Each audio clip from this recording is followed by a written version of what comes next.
Ladies and gentlemen, welcome back to The Modern Man. It is a new year, 2023. We would like to wish all of our subscribers, our followers, haters, all you people, I hope you guys all have the best of success in 2023.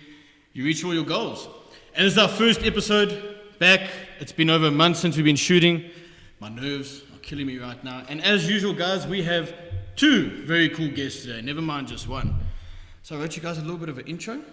Let me get it there for you. I'm even shaking, look at that. Guys, today we have two very cool guests. They are the guys you'd want to be on your side whenever you're at Dingo's, Scotty's, and wherever in Four Ways. Yes, We have former EFC featherweight champion and current professional boxer, mixed martial artist, co-owner of Apex Gym, Boyd Allen, along with professional mixed martial artist, professional boxer, and head boxing coach at Apex Gym, Luke Hendrikz. Welcome, guys. Welcome, boys. Thanks for having us. Oh, guys, as people that aren't in the fight game, so we don't know much about what you guys do. So I just wanted to ask you guys, like, especially Boyd, you've been in the fight game for so long. You've got an impressive record. Your whole family is into fighting. How did that come about? How did your whole family come into fighting? We grew up in Springs. Case closed. Yeah, no, I think it was just something that we took to. It was something that we enjoyed. And it was something that came naturally to us. It was what it was needed at the time. Yeah. And more than combat sport, we used it as a self-defense, I'd say, to begin with. And what is it like making a living of getting punched in the face, bro? Like, it's not a living that most people do. So what? Look, I think I speak for most fighters when I say I love what I do. When it comes to the fighting arts, I love mixed martial arts. I love boxing. I love combat sports in general, jiu-jitsu, wrestling. I think the lifestyle is what makes it as special as what it is. It's hard work. It's not an easy thing to do, and if it was easy, everyone would do it. As cliche as that sounds, a lot of guys want to be fighters. And they try their hand in it, and they realize very quickly that it's not for them, or it is for them. But it's the lifestyle that I chase. It's not a high-paying lifestyle, but it's healthy living, hard-working, and we enjoy it. You're around good people, and you can change a lot of lives with it. Yeah, and obviously, as you said, it's not, as you say, high-paying, unless obviously if you like your Conor McGregor's and in any like sport. that. Yeah, it's the, like the that top in 10 sport. guys in their divisions or in their rankings, they're the guys getting paid. But you've been one of the top fighters in the country for years, so you making a living out of it, is it, how do I say, would you what's the word, tell people that to do it, you know what I mean, unless they really... I would encourage people to fight if it's what they enjoy doing and it's what they're passionate about. If you don't love fighting, don't do it, because you're going to get hurt. Yeah. As simple as that. I've been in this game for 13 years as a professional, and you get hurt. Yeah, it's also long-term damage. It's long-term damage. It's not just that. It's not just your physical injuries that you got to worry about. The people around you care about you. They don't want to see you take damage. They don't want to see you go to hospital. They don't want to see you get like the shit beaten out of you. Yeah. You know, while some dude's nailing your head into the floor. So it's not easy, but... if you ask me, would you choose anything else? I'd say no. Damn, man. Yeah, I always think about that. Like, as what you guys are in now, you guys have to like prepare yourself to get into like a ring and actually could potentially end up in hospital every time. Like, how do you prepare for that mentally? I know physically, obviously, you train as much as you can, but mentally, like, that must be... Yeah, you're going to war, man. Crazy, man. I think, like the show's called Modern Day Men, I think it's something we don't want to be in today's modern day and age. We want to be the warriors. We want to be those guys that can look after themselves, their loved ones, their families, the people around them, and someone that people can kind of look up to and look to for support. Yeah. And we got to prove that to ourselves before we can prove it to anyone else. So we put in the work mentally, physically, emotionally, spiritually. There's a lot of stuff that goes on behind the scenes that a lot of people know nothing about because they see the lights, and that's it. Yeah. They don't know the work. And No, with you guys, obviously, you guys have a name for yourselves now, and like, obviously, having a name for yourself when you go out, you know, obviously, people are gonna want to have a piece of you, try to challenge you. How often does that happen? And if it does, how do you basically go about that? how do you keep your head sometimes when people actually like calling you out and try to challenge you out? I'm sure it happens every day, bro. The bigger the better. No, also you gotta understand, obviously, like, obviously when you're younger, you can get into fights because there's not so much repercussions. You know what I mean? You get into fights at school, whatever. A guy's not gonna go put a lawsuit or pull a cat out. You know, today you go, you beat a guy in a draw. 2 minutes later, he walks back in, he shoots you, or Nice intimidated. stabs you. Or Yeah, because some they shit, can't, bro. you know, it's not because you, like, you don't, especially for guys that know how to fight, or not just being by myself, but you hear a lot of the stories, like, even the base guys, they like, oh, this guy tried to fight them, and they say, there's no point, because you yourself know you train. Like, if I think about it, on a Monday, we do about 4 hours worth of training. Okay, Tuesday, let's add another 4 hours. Then you get by the end of the week, your amount of training compared to a guy going to Virgin Active for an hour each day doing bicep curls, just on paper, do you know what I mean? It's not fair. So Yeah, what's for the sure, point? for It's more of an ego thing. A lot of guys, even not even guys that fight, guys that like that know how to fight. Guys that get into fights at jaws are doing it because it's an ego thing. You know, some guy stepped on your shoe or whatever, now you get upset. But most of the time, I've jawled at the Oaks. Most of the time, I say, hey, bud, sorry about that. Keep going your way. It's over and done But with. Oaks, I think the thing is, like, Oaks, obviously, they know your face, so they see you guys, oh, this fighter, you know, let me push his button, see how far you can push him, like, how difficult is it? Like, where do you call a line before you actually just give someone a slap and tell them to stop, bro? Fuck around and find out. The more you fuck around, the more you're going to find out, bro. It's the truth, right? If you're going to push buttons, you're going to get the consequence. And a lot of people in today's day and age don't believe that should be the case. Yeah. I'm still old school like that, and a lot of people that I surround myself with are old school like that. If you're going to push their buttons, you're going to catch one. And I've been like that since I was 14 years old, and it won't change. Yes, there's consequences for action. So if you're going to hit someone, if dude might fall, hit his head and die, and that's happened before in our circles. Yeah. But at the same time, we're not going to be walkovers, and we're not going to be You're not gonna let pushed someone- around yeah. because of an egotistical battle, especially out in a pub or out in a club or at a festival, which is predominantly why I don't go to those places. I was about to say, do you, like, avoid those kind of places Definitely. because of that, bro? Definitely, because guys are drinking, Yeah. guys are taking drugs, and they believe that they can do something more than what they can. Yeah. And like Luke said, it's not fair. We put hours in this ring and on the mats, and it's what we do for a living. It's literally our lifestyle. It's like taking a guy who's just learned how to drive and a guy who races Formula One. It's very different. Whether it's professional boxing, MMA, even a guy that's just a blue belt in jiu-jitsu, he'll give a guy in the street that thinks he knows how to fight Gives a an hiding. absolute hiding. And I could probably put my sister up against some guys, and Yeah, I'd be sister like, looks she'll scary, be bro. fine. And I've seen the videos, bro, but yeah. it's the truth, because she's educated in combat. So it's like, as you say, it's like a whole education fighting, bro. It's not like, a lot of people think you have to be, it's the, like, physicalness and stuff, but it's more like a mental game than anything else rather than... In the history of martial arts, guys are not aggressive guys that go out looking for fights. It's guys who are passionate about a martial art, and martial arts is discipline at the end of the day. Shit, okay. Luke, you had your debut now, bro. What a treat.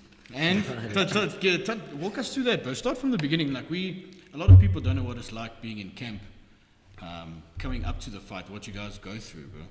Yeah, so it was a cool experience. Thank you to the guys at EFC for letting me showcase my skills, give me the opportunity. Basically, the guy Graham got hold of me, and we, spoke about it. Actually, spoke to him at the nationals. The guys were doing the amateurs, and he asked me, said, "Would you get in the cage?" Because obviously the guys know me from boxing and stuff. And I said, "For sure, 100%. Why not?" Our boy said, "We don't just like. I'm not just a boxer. Not just a guy that likes jiu-jitsu. Not just a guy that likes wrestling. It's all the skills, and that's what's called MMA, mixed martial arts. All of them, you just put it together, and you and a guy go toe to toe, man on man, see who's the better man. It's not even, like I said, not in an ego way. It's more of a skill. You're going in there to showcase skills. You know what I mean? So he said, he asked me then, and that was like last year sometime. So I thought about it, and then so I went. And so before you go pro, you got to go do your pro license. So you got to go, you spar some guys, you show your skills. You have a panel of judges, and then you do a written test. So of the rule sets. About what attire you have to wear. Yeah, it's a process. I'm sure some guys can go. It's like an audition, bro. Yeah, basically. Crazy, man. Yeah, and then you do that, and then the guys will let you know if you got your license or not. So then you get told. Obviously, you pay your fees, and then so I did that. So now I'm a professional MMA and professional boxing registered, And then, yeah, so then I got the fight. How does it feel to say that, bro? Like you're a professional fighter. It's dangerous, man. Don't touch me. No, joking. But yeah, it was cool. It's a nice process to lead up because, like, most of the time I stay fit. So, like, not even just always training, running. Like, in terms of just fitness is what, like the boys say, it's a lifestyle. But you just take it to the next level, bro. Sometimes a bit too much, but like on a Sunday, I'll be training on a Sunday. Some Sundays, let's put it there. Let's not act. If he's not in Katie's palace, bro. On camera, yeah, can't lie. But yeah, on some, like, you know, we'll train Monday to Sunday basically. Let's just put it straight. And so I think for that fight, I think we did three hard months, basically, of 3 months. Yeah, of going, literally not going out. When I play UFC, I normally do like 5-6 weeks. Exactly. And I'm ready to box, bro. Yeah, it was literally 3 months worth of it. Shit. And so your training sessions are split up. So like you'll do let's say a jiu-jitsu session. You do that maybe earlier in the day, and then you'll do like a striking session that evening. In between that, you're doing your strength and conditioning, or you're going for a run. So you're looking at 3 sessions a day to two sessions minimum, I'd say. And then if you're every day, like maybe on like a Friday, let's say, or like a Wednesday and a Friday, you'll do a hard sparring. So then you won't have like a training session, but you'll do 5 or 6 rounds of putting in hard work. And those 6 rounds there is no joke. You put your protection on, you go at it. And then if you have energy or whatever, maybe go for a run or, you know, do a weight session. So you split up the sessions quite hectic. And then, like I say, during that camp, you're not going out. You know, it's more for yourself. Like for me personally, I'm not speaking on everyone's behalf, but for myself, I just don't want to be put in those situations because you could, they say, I go out one night. And like say now I do get in a situation, the guy hit a guy, then I hurt my knuckle. You know what I mean? Now I can't fight. Yeah. Now I'm the idiot, I'm supposed to be a professional, and I go about putting myself out of a fight. Like that's the worst professional way to do something. You're a professional athlete. It's your business. You work, you're under someone. You know, so don't, like, there's risks. Yourself into temptation, bro. Don't do that. And then also you're going out, you're going to be drilling, whatever, now your body's not 100%. So might as well just stay away from, like, I'll still see my friends and stuff. Put yourself around good people, you know, don't drink, just smoke, won't be doing none of that. And then, like I said, the training is hectic, and it's hectic on yourself. Like I said, I'm not speaking for everyone, but for myself, like, you don't get a lot of sleep in because you're always playing situations in your head, like thinking. You're laying there in bed with the scenario. You know, you're laying in bed, you're thinking, is this guy going to knock me out? Is he going to choke me out? What's going to happen? Am I going to lose? Is he going to look better than me? Am I going to be, like, good on the day? Am I going to be sick leading up to it? There's all that stuff. So emotionally, it is quite draining, you know? And, like, on the because this is around your debut as well, bro. So it was a big one for me. It put a lot around it. Like, even on the day, like, you know, you're not really, like, leading up to it. You still think, okay, I'm still going to fight. On the day, like, okay.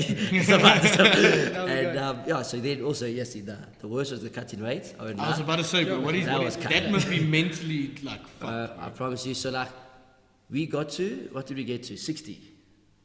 Oh, what, we were 59. We need to cut 1 kg. Yeah, 59. So I was on 59, I needed to weigh in at 57. Because you said you would normally walk around 63. Yeah, so like now I'm like 63, 62. And then I need to, on the day of weight cuts, I have to be 50, on the weigh-in day I have to be 57. So... You cut 2.5 kilos, 59.5 we started at. Yeah, so you get there, what we do, put a bath. Is this all one day? Yeah, just you cut it in one day? On the morning. So 2.5 kgs of the morning of the weigh-in, bro. Yeah, some guys do it way worse. There's guys that do 5 to 10 kgs. Like, that's not even a bad cut. It's just my body, because obviously I don't hold a lot of weight. Fat. Not being funny, I know. But I love how it's just, like, you get in the bath, so you literally climb into a hot bath, put some just hot water, then you put some kettle water on top of it, so you get in, pour some kettle water, put a towel over, so I'll be laying in the bath, everything up to about your neck, and you just lay in there for how long? About 10 minutes, 20 minutes? First part 10 minutes, 12 minutes, then you get out and you wrap. Yeah. And the wrap is almost just covering yourself in a sleeping bag of towels. And you just sweat. You just chill there and you sweat for 20 minutes until your body stops sweating. You jump back in the bath and you repeat that process as many times as what you need to until you make weight. Shit. It's not that. Basically, like dehydrating your whole body. Just properly. Often you need to go for drips, and that's what. I was about to say, how do you feel after doing that? But you're just standing there trying to do the weigh-in, and you just like flex. Yeah, that's why some guys can't even make it to the scale by themselves. Like they need people to walk them up. So like that's what I say. My cut wasn't even that bad, so I didn't feel too depleted, to be honest. But like afterwards, then you know you go get your drip done. You start eating again. Because on that morning you don't eat anything because obviously your body's on hold. So you get in. Luckily the weigh-in was about 10 o'clock. So you got the morning. So then you did the weigh-in down straight 10 o'clock's early in the morning. What time do you start, bro? Yes, I think we started at 6. Yeah. And the thing is, my body just didn't want to do it anymore. So I actually missed weight, but by like 200 grams. So it wasn't like I walk, I'm supposed to be 57 and I weighed in at like 60. Yeah, I mean, yeah, that's just yeah. being an idiot. Like, you be professional about it, you got a job, you sign the contract, you agree to the weight, so you should make the weight, you know?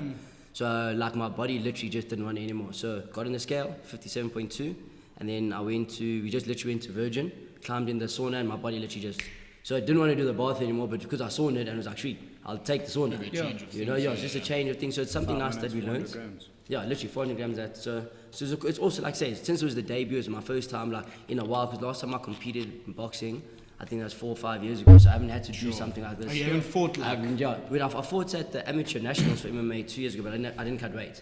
I was like, because I literally just decided to do it last minute. So the guys were like, Luke, there's nationals this weekend. So I was like, treat. So like, what weight division you going to fight? I said, how much I weigh? And I literally was under. So I was fighting bantam. The guys were 61.8 or something. I walked in at 60. So I was like a bit small for the division because guys were cutting. I literally didn't cut. I just walked in, did my thing. And then when you're in your debut, what did you weigh when you actually fought? 'Cause I know a lot of the fighters always go in and they weigh what they have to weigh, but then they put on like stupid weight just before the fight, bro. Yeah, so some guys go back to what they would weigh naturally, but some guys even come in heavier because I remember you've charged, you've got the drip, you look meaner. Like you look at the guys when they weigh in. Like I say, a lot of the guys, their cheeks are in, your eyes look like they're in because obviously dehydrated. On day you check, guys are looking mean, jacked, you know, looking good. So actually we didn't weigh after. I didn't weigh. Did you just chow? No, I just went in. I was like, I feel good. Okay. And how was it being in the fight, bro? Like, what was the experience like, bro? It's crazy. So also well done to ESCOM on the day. Load shit. So we're busy warming up in the change room, doing our thing. Literally they're like, okay guys, you're going to walk in now. So we're like, okay, should we eat? Because I was fight number 2. And they're like, okay, cool, we're going to have to wait a bit because ESCOM cut out. So then I thought the fight was going to get cancelled because I was like, I don't know if these guys have a generator or luckily there's a Jenny there. And then, everything went back to normal. You actually don't really focus on the art, and it's too like everything's so busy. So I was more focused on the warm up. You know, you're in the zone, really. The walkouts was lacquer. They played my song that I What wanted. was your song, bro? Church T-Pain. Okay. Yeah, it was a sick song. Didn't it come from Step Up? Bro? Yeah, of course. Trying to take away from me.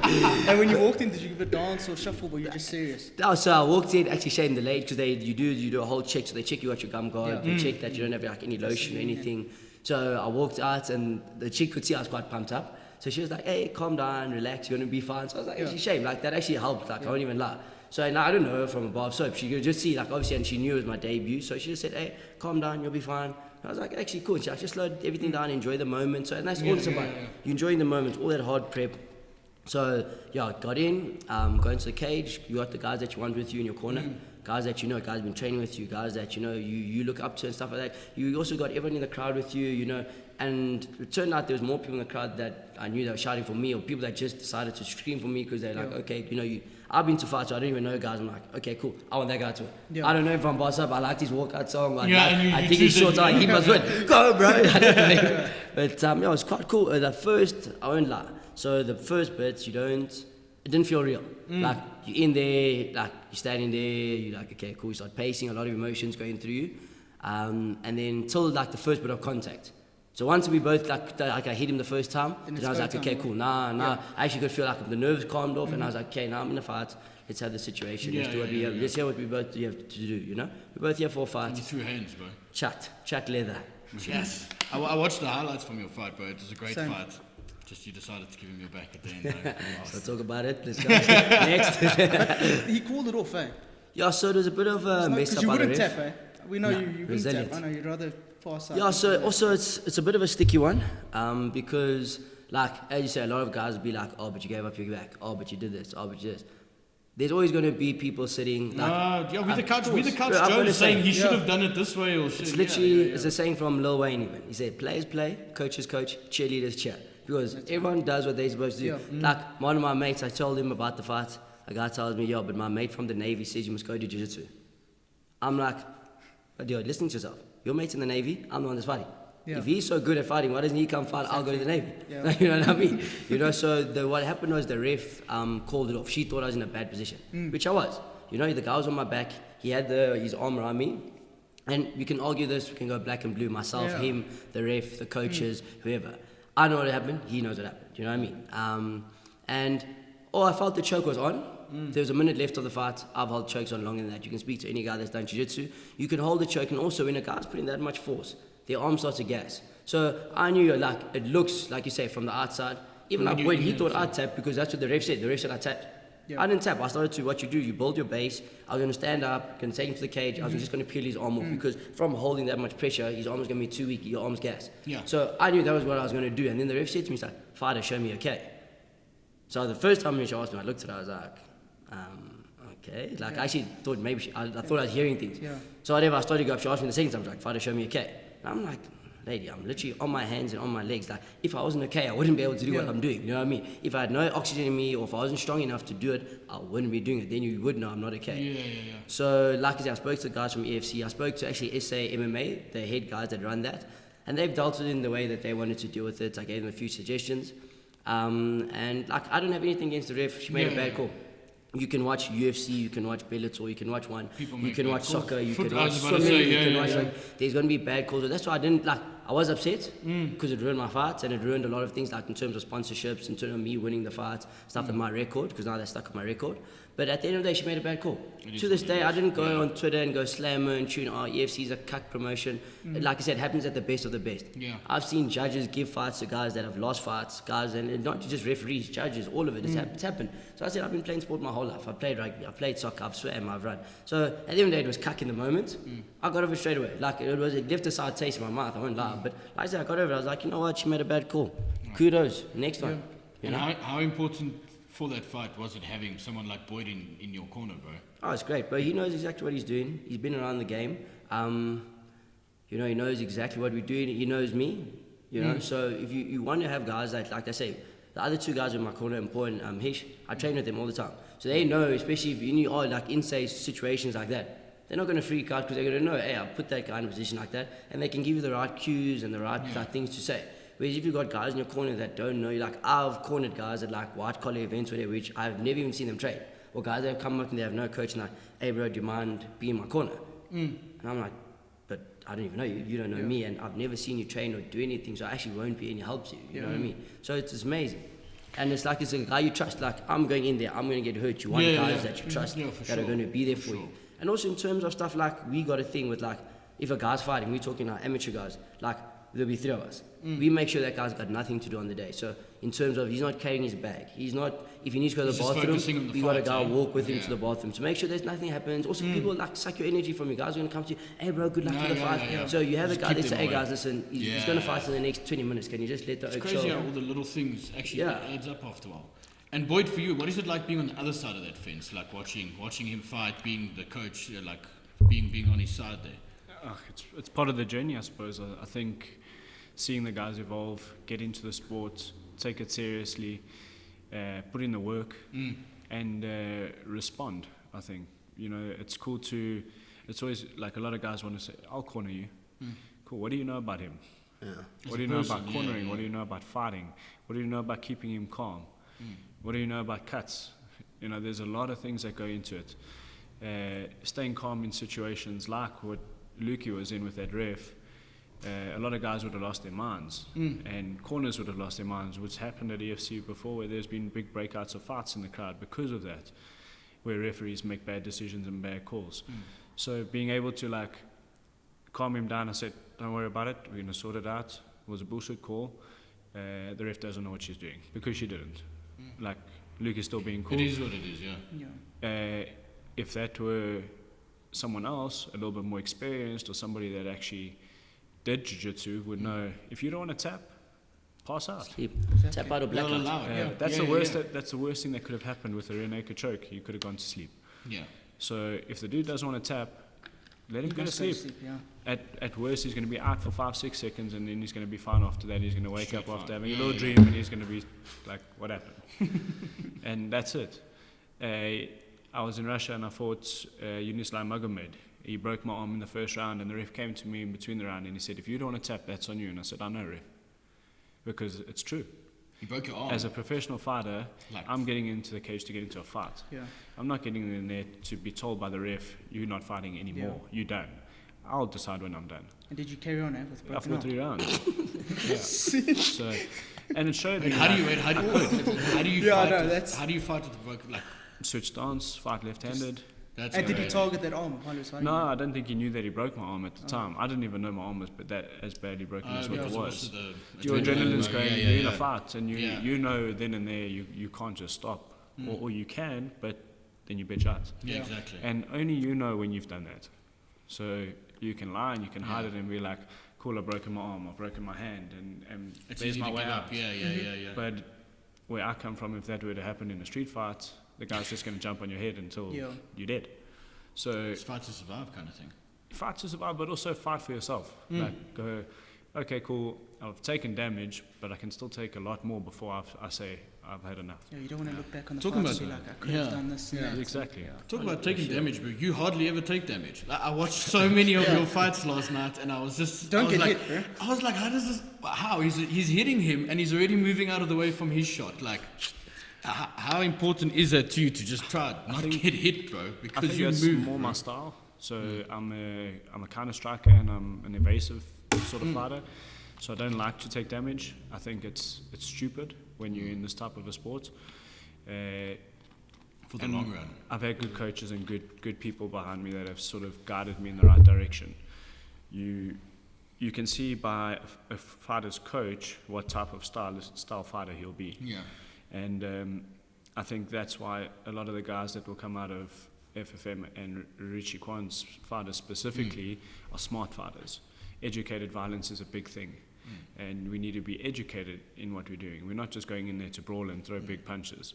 We know what we're doing. We have a game plan, and we're there to execute, whether it's boring or not for the crowd. This is Yeah. what we're doing. Yeah. And You're there to win. my style, I love to strike. I came from an amateur boxing background before I started in amateur MMA, and I've always enjoyed the striking aspect of it. Yeah. I hated the ground in the beginning. I love it now. But it's just something that you either enjoy or you don't. And there's a Yeah. lot of fighters that will shy away from the striking altogether. And that's cool, that's their style. But yeah, I think not taking damage is a big part of being a good fighter. If you Yeah. look at guys like Floyd Mayweather, Never gets he's you one down. of the best in the world because he doesn't take damage. And he's 50 plus fights into his career and still fighting and still not getting hit. It's actually crazy. He's got all his brain cells and all his money. And he's got all the money. Yeah. That's very interesting, bro. And how impactful have your coaches been in your life? You speak about Richie Quan. I see on your Instagram a lot that you're with him. A lot of people say I think like had I praise the not guy. had I not met Rich, Chef, and the Fight Fit team, I don't think I'd be fighting as a professional. They took me out of that brawling street fighting mentality, and they taught me how to be a professional athlete. Yeah. And that's kind of what changed the game for me, and not just for me, the people around me too. That's why we have what we have now. That's crazy. Yeah, it's a lovely gym, by the way, bro. Yo, We man, spent the day and it's unbelievable, Yeah, bro. tell us more about this gym, man. You guys opened it now. It's like 2 years that you've been 3 open? years, I Just think, yeah. 3 years. Yeah, Yeah. 5 years been open. 5 years we've And you, been Luke, open. how long have you been That's working? crazy. From day one. Yeah, I've been From with day them. one? Yeah, so first we were in Bryanston, and then we had a good setup there. Nice, it was actually a very nice setup. We had clientele digged it, we digged it, but also you got to give people what they want. You know, we had more people coming into the gym. COVID also hit us, and we found this facility during COVID. Yeah. Like, First month of COVID. Really? yeah, when we moved in here, so luckily the landlord was nice to us. He let us put all the stuff in because remember gyms were closing COVID. Yeah. So he let us put all the stuff, just keep it here. And then as soon as he said the gyms could open, I think during that week we set up shop. So literally put the bags up. We didn't even have the flooring in. We didn't have this little weight section. So it was just like we literally put the ring in, put some bags up, all you need really. Yeah. And then we put the mats down. So, and that's also what you really need. It's a combat gym, you know what I mean? So guys are coming in, and the way we run our classes is not like you come into, let's say, a box fit class where we're going to have guys hitting the bag and running up and down, where the guys are doing a lot of drills, a lot of technique, because that's what the guys come in to learn, you know what I mean? Like the guys are coming to learn striking. They're not coming to learn how to do a push-up. You do that Virgin Active Planet Fitness, do you know what I mean? You come here to learn how to slip shots, defend yourself. A lot of people like doing that fitness. Yeah, boxing and also I have thing. nothing wrong with it. So Yeah, like but if that's you the want one to thing. learn boxing, then you must. Yeah, so like I say to the guys, a lot of people do come here and then they don't enjoy the class because they want to do box fit. And I said, guys, look, There's a reason guys want to go to boxing. They want to get fit. They want to have that feeling of, I just hit something and I want to get fit and I want to get stronger. Where like the guys are coming here and like the guys are doing the amateur MMA, the guys are doing the guys are sparring, the guys are going to jiu-jitsu comps, and our guys are doing well at the jiu-jitsu comps, especially for a gym that's been open for 5 years. Do you know what I mean? Like our guys are smashing it. We got guys now competing at the Muay Thai, the nationals for Muay Thai. So it's not like our guys aren't shy to compete, and that's what I dig about our guys, because it's not like we have to force them to do it anyway. Like we have guys coming out to us, hey coach, can I fight? Said, I don't know if you can, but you can get in and let's see how it goes, bro. You know? Yeah. So, but you guys got a very tight-knit community here. Like I always see Apex Army, like on social media, the people that are training here. I mean, you got brands and that's always, you guys are all even hanging out together a lot after the gym, after training and stuff. What you want. How important is that to the gym, like culture? Super important. It's obviously, you always have to know your limits and know your boundaries, but I think as a community, like I said earlier, surround yourself with like-minded people that want to get better, people that want to help other people get better, and just a good community with people that are willing to help each other, especially in a country like South Africa. It's a violent country. Yeah, very much so. So you want to be around people that know how to look after themselves and people that can back you when you need it. Yeah, have like a support group. Exactly. Also, it's like you say, it's cool because you never know like where someone's coming from, and that's why like I've seen the post about like a boxing gym, for example. You got a guy that could be an flipping guy coming from jail, coming here and training. This is his outlet. You know what I mean? You got another guy that works at 9 to 5. They don't know each other's backstory, but here at the gym, they're the best of mates. You know, they don't need to know anything about each other. They literally come here, spar with each other, hit each other from Monday to Friday, but they're the closest buddies here. And you know, they can swap numbers over, and then you see them out chilling, jolting together. And guys, now you get to know someone. You know what I mean? And like I say, it's a community. You know, you get people from all walks of life coming in here. Yeah. They say, people come in this door, the only rule that we have, don't have an ego about yourself. Okay. So if you want to come in here, be a brass, walk around with the S on your chest, think you're Superman, duck. Do you know, you don't need that cut. We got one of those. You know? Got a few guys like that. But if you want to come Superman, in here... Superman, that's what I meant. But if you got guys that come in here and they chilled, you know, and also, like I say, it starts at the top. You know, so you got a guy like Boyd, you got Craig, you got good people at the top, everyone's going to filter through. You know, and the bad apples that come in, they eventually leave. You know? I think I've asked, since the 5 years we've been open, I think I've asked myself 3 or 4 guys to leave. And we've got over 100 something members. Gym, bro. Yeah, and it's also not because, like, I've got something against them. It's either they're coming in, they're hurting the goals and they're training with them, or they're being pervy. And you're going to get that stuff in any situation, like in any business, not just a gym. You know what I mean? You're going to get guys in corporate that are going to be, like, you know, arseholes to everybody else. And also, they're going to fall through. They're going to find a job somewhere else. So it happens at the gym, it happens in work. So, like I said, if you want that community and you want to be cool, and also you see everyone has their own cliques and stuff as well, which is, there's nothing wrong. These people gel together, You're not going to like everyone. Like, you know, you don't have to. You don't have to. And that's the thing. I don't expect everyone to like me. So, you're an asshole in the mornings, man. I've been here for a couple sessions and 2 sessions. Let's get that on camera. He's been here for 2. 3 in 2 years. Yeah, so it's cool. Like it's cool for us to see as well. Like to see people getting along with each other, because that's what you want. You want people to come in here, train. You want people to be happy with each other, and like then it just all shows that we're doing something good. You know, the little good that we're doing is we're doing a little bit of good that we can. You know, so we try. But I have a question for you. So especially now with the MMA, obviously it's getting a lot more popular now. You've got your guys like your Hendrikz fighting UFC. Like the whole country is getting behind them. How important do you think it is for somebody like that, for the popularity of the sport in the country, like bringing it up? Like a lot more people are now joining gyms. Like everybody, you know, people used to just go to the gym. Now you see everybody does boxing, everybody does MMA, everybody wants to try like a fighting sport now. How important do you think that is for the youth coming up there? I think like with any sports, when we have guys at the top, they start to expose what the sport is about. People in South Africa specifically, other than the like die-hard fans, don't really understand mixed martial arts. They don't understand that a fight can hit the ground and what happens on the ground, for example. They don't know what jiu-jitsu is. So when a fight does hit the deck, you'll hear half the crowd in black pants shouting, like, stand them up. Like, wow, the fight doesn't stop. It's the truth at the end of the day. Where the guys that are avid like lovers of the sport understand, okay, this is grappling, this is jiu-jitsu, there's wrestling in this. There's a massive part of the sport that people don't understand. And with guys like Hendrikz doing well, Don Madge, Chad Honeycomb fighting in Brave, there's a massive amount of international fighters now. We've just broken into the Japanese market with Risen, PK at one championship, Don in PFL.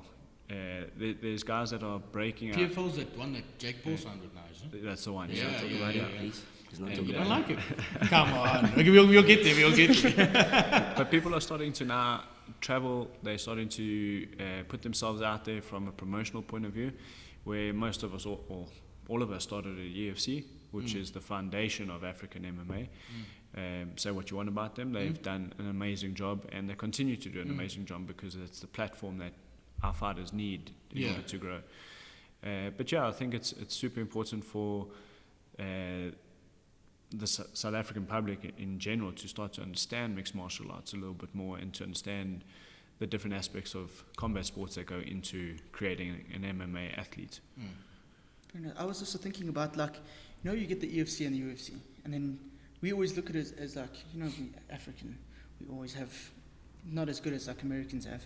So is it like the same as we look like PSL towards the Premier League, or is it like actually similar? Well, I That, think like, so, people don't but understand. Because football, he's speaking, we know In- football we know terms, we're football. 5 years behind Europe. You know what I mean? 5-10 years behind Europe. How far are No, we but- off from the top leagues? guys say that, but for example, like Cameron Simon, Yeah, yeah. right? He's also in the UFC. Yeah. He smashed his contender series. He was for here in EFC. He's there now in the UFC. He's just won a good fight. He did well. Dana White's talking about him. So 50K it's also, bonus. you know what I mean? It's Like, money, it's, boys. it's an individual sport. So it all comes up to the individual. Do you know what I mean? We got a guy, they call him the special one. He trains at Colin Nathan for boxing. He's 11-0 right now. He just fought, what world title did he get? Abia, I think. He got a massive world title right now, and he's comes from thinking about boxing in South Africa. Yeah. He goes overseas, DJ Creel. Do you know what I mean? You got guys that, so you can look at, like Boy said, it's a great foundation. It's an amazing platform. It's just better than, like, let's say, we just using it as example next to football. Yeah, You so know what I you got to mean? do, Like, UFC's the pinnacle. Yeah, like yeah. everyone wants to get there for their own reasons, you know, for the fame, for the money, whatever it is. But then, like now, with your Risens, Bellator, PFL, One Champion, they also got great fighters. So you could get a guy like, let's it's say, branching out now. There's more than just the UFC. exactly, you could get a guy in like UFC that might not be a champion there, but then he goes to another promotion and he's And a he's champion top there. dog, yeah. Or you get some guys like, look at Michael Chandler. He came from smashing guys at Bellator. He's gone to UFC. He beat one or two guys, but now he's getting pumped. Do you know what I mean? So it's tricky. It also comes up to how you perform on the day and all of that stuff. But like That's a fight for you. You could prepare and you can be great, but if one shot lands, One that shot, shouldn't whatever it land. I think the difference as well, like you were asking, was the exposure and the money. You wouldn't see guys leaving African MMA to go and fight in the States if you were getting paid the same amount of money. Those guys are earning $50,000 a fight. Here you don't even make 50 grand a fight. Yeah. Like That's there's a a big massive difference. There's But a I think huge it's also difference. because, is it not because there's so much more money coming in Of course, that side because and of that's people why supporting it's so important to get behind your sport locally, because you want it to grow. it does better And for the athletes, the more the support gets behind your African promotion like EFC, the bigger and better it grows, the bigger and better the purses are. More and more fighters get into the sport because you're not going to join a sport if you're going, they can make nothing from it. There's no future in the sport. But if you see guys buying houses, buying cars, of course you're going to get involved in the sport because there's 'Cause it's viable. a livelihood to be made. punching people. Not a bad livelihood to be made. But I think we're going to wrap it up. Last question, Boyd. You've now gone into professional boxing. How is that compared to MMA, bro? Which one would you prefer, and like which one would you like to take further? If you So I love both sports. They're both completely different combat sports. From a damage point of view, you get a lot more damage in MMA. You get hurt in MMA. The next day it feels like you've been in a car accident. Your legs bust, you can't walk, you get elbowed, you get kneed. It's a super technical sport, and there's a lot of ways to win and lose. It's very unlikely that you're going to get a guy in MMA that goes unbeaten in his career, unless you a Khabib or John Jones, for example. But a lot of guys, they lose at some point. yeah. Because there are so many ways to win and lose. boxing, one of the hardest things I've ever done is fighting a 12-round boxing fight. From a cardio perspective, you got to be super fit. You're fighting for 36 minutes. It's a long time. And coming from an MMA background in the last 8-9 years, then turning pro in boxing, having had an amateur career before I started MMA of 34 amateur fights. What, boxing? Boxing, as an amateur. You've had a lot of fights, bro. Yeah. Excluding the pubs as well. Legal ones. But going into that was a big eye-opener. You got to be super fit for boxing from a cardio perspective. It's not as strength-orientated as MMA because you're not grappling and you're not wrestling. You're just boxing, which means if that guy can hurt you with his hands and he's better than you, you're in a world of trouble. So you need to know what you're doing when you get in there, because there's only one way to win and lose in a boxing match. Where in an MMA fight, if I'm getting the shit kicked out of me, I can take you down. I can push you against the cage. I can turn it into a clinch fight. I can grapple with you. But boxing, there's no escape. And that's one of the things a lot of guys don't realize. And a lot of MMA fighters that want to make that transition to boxing get pumped because they make him gas. And that's what Mayweather did with Conor. He just made him gas for 9 rounds. He absorbed all the pressure shots. True, and then he just put him out once he was tired. Conor was just tired. That's why he lost that fight, not because he was outskilled. I woke up early to watch that fight with Terrell, and I thought Conor was going to win that one. 12 rounds of boxing is a really tough feat. Those guys that get in there and fight 12 rounds, they're super fit. Boxing is no joke. You take a lot of hard shots, and the guys know how to do one thing, and that's hit. Sure, and not get hit. Not get hit. And you, Luke, what's your plans going forward, bro? Okay, at the end of the day, I think Boyd's the only guy who's done it so far. Do both boxing and MMA, well, in this country. And basically I want to do the same. Wherever you can get competition. At the end of the day, there's no point in putting in, like I said, all the hard yards and all the training if you're not going to compete. Yeah. Do you know what I mean? Logically, if you guys are playing soccer all the time, what are you going to do? Go compete. Yeah, you know what I mean? for sure, bro. Anyone who's training rugby, when I was playing rugby, I was training every day. So I was like, what am I doing with all this skill? Might as well play on Saturday. You obviously have to be realistic in a sense, where are you in your age group? Where are you with your fitness, your health, and your lifestyle? But you need to know there are limits to dreams and realities, of course. If you've never done anything and you decide today at 45 years old you want to be a professional MMA fighter, you're going to have a tough road ahead of you. Not to say it can't be done, but there's a lot that you're going to learn and go through before you even step into a cage. Where if you're young, you're fit and you're healthy like our guys are, I encourage them to try all different combat sports. You want to be a good fighter? Go do jiu-jitsu comps, go wrestle, go box. Coach, box as well. I'm like, yeah, go box. Why not? Test yourself. Try. That's it. Yeah. Go fight Muay Thai, go do MMA, mix it up a little bit. Just be able to. Be able to do anything. What's that saying? It's better to be a warrior in a garden than a gardener in a war. 100%. Yeah. Guys, I think that's all that we have for today. Thank you guys so much for joining us. I know it is a Sunday. We dragged you guys out here on a Sunday. Thank you for letting us use this beautiful gym. It's time to go drink now with Luke. Guys, please like, subscribe, leave a comment. Any questions you guys have, just leave them there in the comments. And we will see you guys on the next episode. Ciao. Cool. Thanks, Oaks. Thank you, bro. Little images. Thank you. Let's take a photo quickly, bro. Check the next Ace outfit.